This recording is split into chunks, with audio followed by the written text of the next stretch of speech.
Hello. ഇന്ന് ബുദ്ധപൂർണിമയാണല്ലേ. ബുദ്ധപൂർണിമ എന്ന് പറയുമ്പോൾ പെട്ടെന്ന് തന്നെ നമ്മൾ ബുദ്ധൻ്റെ എന്താ നമ്മൾ ആലോചിച്ചെടുക്കേണ്ടത്? Sufferings are part of life എന്ന് ബുദ്ധന് മനസ്സിലായ ദിവസം ഉണ്ടല്ലോ. ബുദ്ധൻ ഇറങ്ങി പുറപ്പെടുകയാണല്ലേ. എല്ലാവർക്കും അറിയാമല്ലോ, അത് എല്ലാവർക്കും ആ കഥ അറിയാം.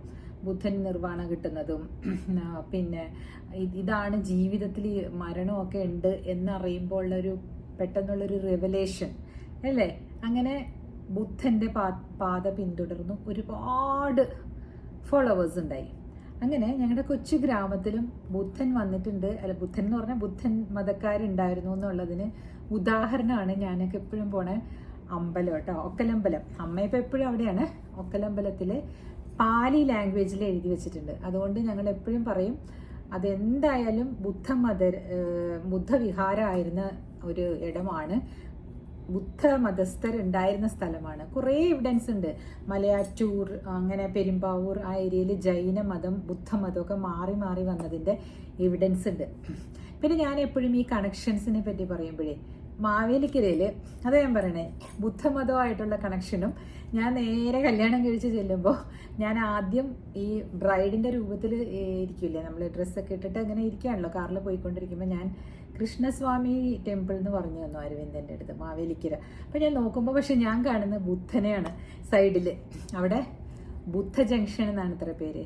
ബുദ്ധനുണ്ട് അവിടെ, ബുദ്ധനെ വെച്ചിട്ടുണ്ട്. അപ്പോൾ അവിടെയും ഇങ്ങനെ തന്നെ ഒരുപാട് ബുദ്ധവിഹാരങ്ങൾ ഉണ്ടായിട്ടുണ്ടാവണം എന്നാണ് എല്ലാവരും കൺസിഡർ ചെയ്യുന്നതും. ഹിസ്റ്ററിയിലൊക്കെ ഒരുപാട് ഇടത്ത് അതിൻ്റെ ആലേഖനങ്ങൾ കാണാനുണ്ട്.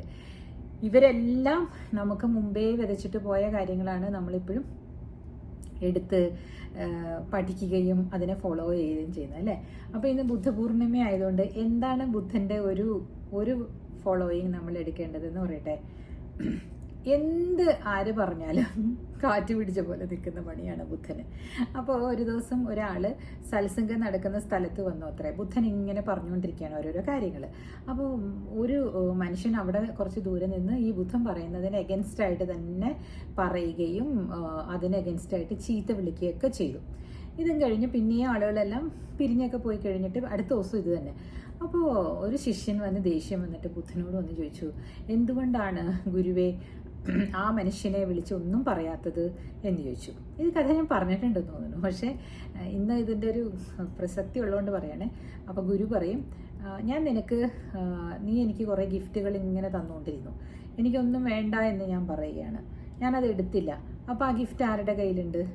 നീ എനിക്കൊരു ഗിഫ്റ്റ് ഇങ്ങനെ തന്നിട്ട് ഇതാ ഗുരു, ഇത് എടുത്തോളൂ, ശർക്കര 1 കിലോ. പറയില്ല, എനിക്ക് വേണ്ട എന്ന് ഞാൻ പറഞ്ഞുവെങ്കിൽ ഞാനത് എടുത്തില്ല. നിൻ്റെ കയ്യിൽ തന്നെ ഇരിക്കുകയാണെങ്കിൽ ആ ഗിഫ്റ്റ് എൻ്റേതാണോ നിൻ്റേതാണോ? പറയും അത് എൻ്റെ കയ്യിൽ തന്നെ ഇരിക്കുന്നതുകൊണ്ട് അങ്ങ് സ്വീകരിക്കാത്തത് കൊണ്ട് എൻ്റെയാണ്. അതുപോലെ തന്നെയാണ് അദ്ദേഹം വഴക്ക് പറഞ്ഞുകൊണ്ടിരുന്നു. ഞാനത് സ്വീകരിച്ചിട്ടില്ല. അപ്പോൾ അത് ആരുടെയാണ്? അത് അയാളുടെ തന്നെയല്ലേ. അയാൾ പറഞ്ഞ അത്രയും ശാപവചനങ്ങളും അയാളുടെ കയ്യിൽ തന്നെയുണ്ട്. സോ ഇതിൽ നിന്നും പഠിക്കേണ്ടത് എന്താണെന്ന് വെച്ചാൽ, ആര് എന്ത് പറഞ്ഞാലും നമ്മൾ എന്താ എടുക്കുന്നത് അതാണ് നമ്മുടെ ജീവിതം അല്ലേ. ബുദ്ധവചനം കറക്റ്റായിട്ട് ഫോളോ ചെയ്യുകയാണെങ്കിലുണ്ടല്ലോ അതിൽ പരം ഒന്നുമില്ലെന്നാണ് പറയുന്നത്. സ്റ്റോയിസിസം എന്ന് പറഞ്ഞൊരു സിദ്ധാന്തം ഉണ്ടല്ലോ, ഏകദേശം ഇതുപോലെയൊക്കെ തന്നെയാണ്. നല്ല മാർക്കസ് എറീലിയസ് എന്ന് പറഞ്ഞിട്ട് നിങ്ങൾ കേട്ടിട്ടുണ്ടോ? കുറേ സ്റ്റോക്സ് ഉണ്ട് അതിൻ്റെ കേട്ടോ. സ്റ്റോയിസിസം എന്ന് അടിച്ച് നോക്കിയാൽ മതി. STOICSM കുറേ ഉണ്ട് കേട്ടോ ടോക്സ്. അതിൽ AI പറയണത് നോക്കാതെ ആളുകൾ പറയുന്നത് ഉണ്ടാവും. അപ്പോൾ അത് എത്ര ഫോളോവേഴ്സ് ഉണ്ട്, എത്ര പേര് കേൾക്കുന്നുണ്ടെന്ന് നോക്കിയിട്ട് ഇംഗ്ലീഷിലാണ് അധികവും ഞാൻ കണ്ടേക്കുന്നത്. പക്ഷെ നല്ല രസമാണ് കേൾക്കാനായിട്ട്. അതിൽ നിന്ന് പല പാഠങ്ങളും ഞാൻ ഉൾക്കൊണ്ടിട്ടുണ്ട്.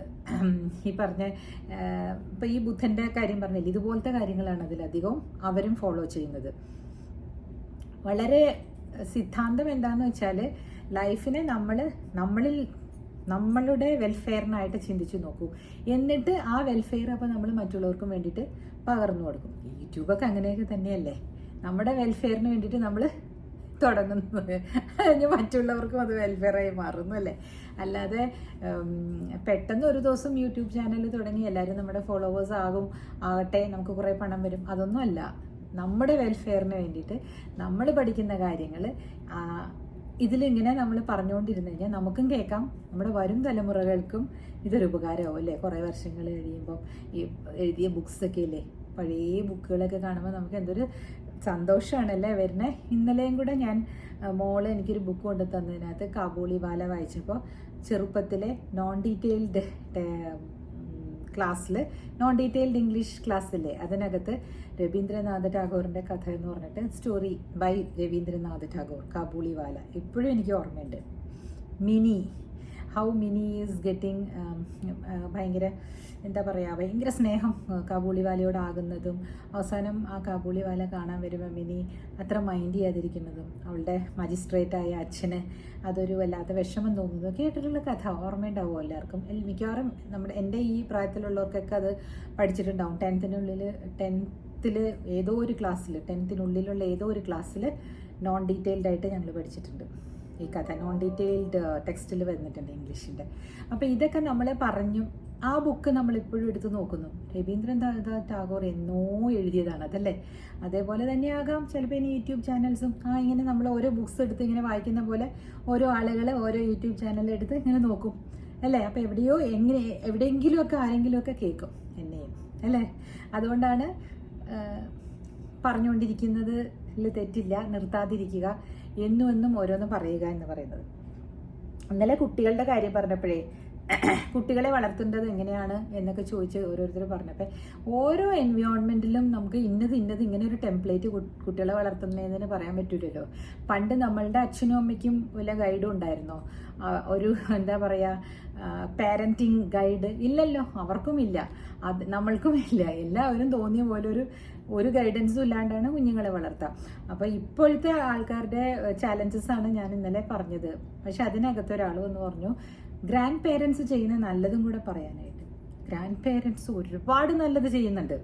ഞാൻ ചെയ്യേണ്ടാത്ത കാര്യങ്ങളാണ് അതിൽ പറഞ്ഞത്. ഗ്രാൻഡ് പേരൻസ് ചെയ്യരുത് എന്ന് പറഞ്ഞ കാര്യങ്ങളാണ് ഞാൻ അതിൽ പറഞ്ഞത്.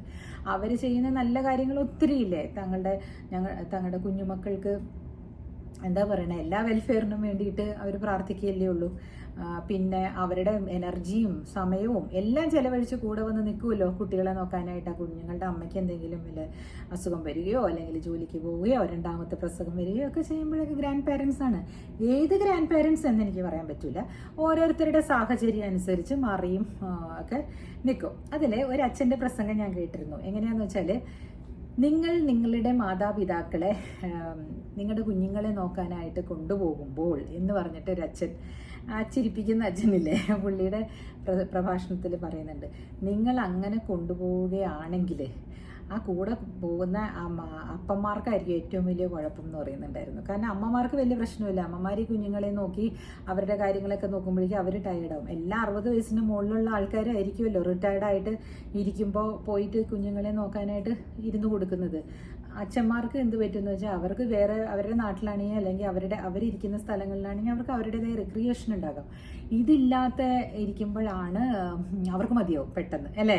അപ്പം ആ സാഹചര്യങ്ങളോടൊക്കെ ഒത്തുപോയി അവർ വന്ന് അവിടെ ഇരിക്കുന്നുണ്ടെങ്കിൽ നിങ്ങൾ അതിനൊരു നമസ്കാരം കൊടുക്കണം കേട്ടോ. നിങ്ങൾ അതിനൊരു വലിയ താങ്ക് യു അച്ഛനും അമ്മയ്ക്കും കൊടുക്കണം.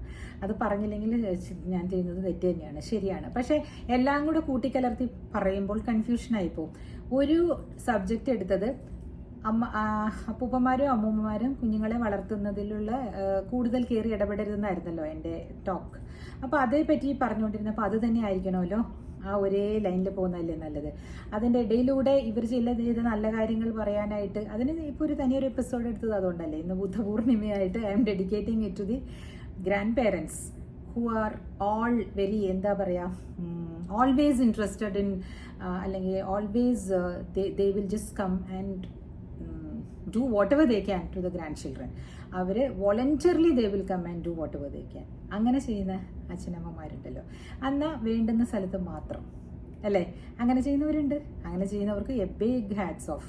അത് പറയണമല്ലോ, അത് പറഞ്ഞില്ലെങ്കിൽ ഇനി അത് ശരിയാണ്, ചിലർക്ക് വിഷമം തോന്നും. കാരണം അവരൊക്കെ നല്ല അച്ഛനമ്മമാരായിരിക്കും. അമ്മൂമ്മമാരും അപ്പൂപ്പന്മാരാണെങ്കിലേ അവർ കൂടുതൽ ഇൻ്റർഫിയർ ചെയ്യാത്തവരുണ്ടാവും എന്ന് ഞാൻ പറഞ്ഞില്ലേ.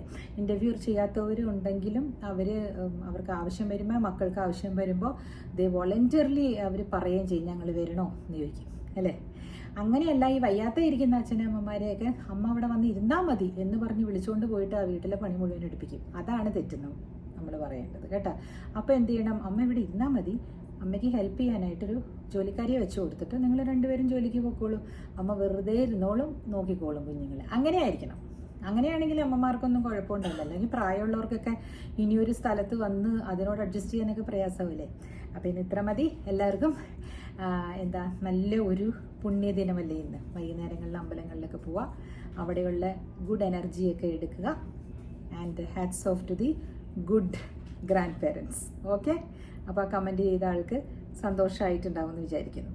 സോ ഇനി പിന്നീട് വരാം, നാളെ വരാം. കുട്ടി ടോക്സ് ആണല്ലോ. ബൈ.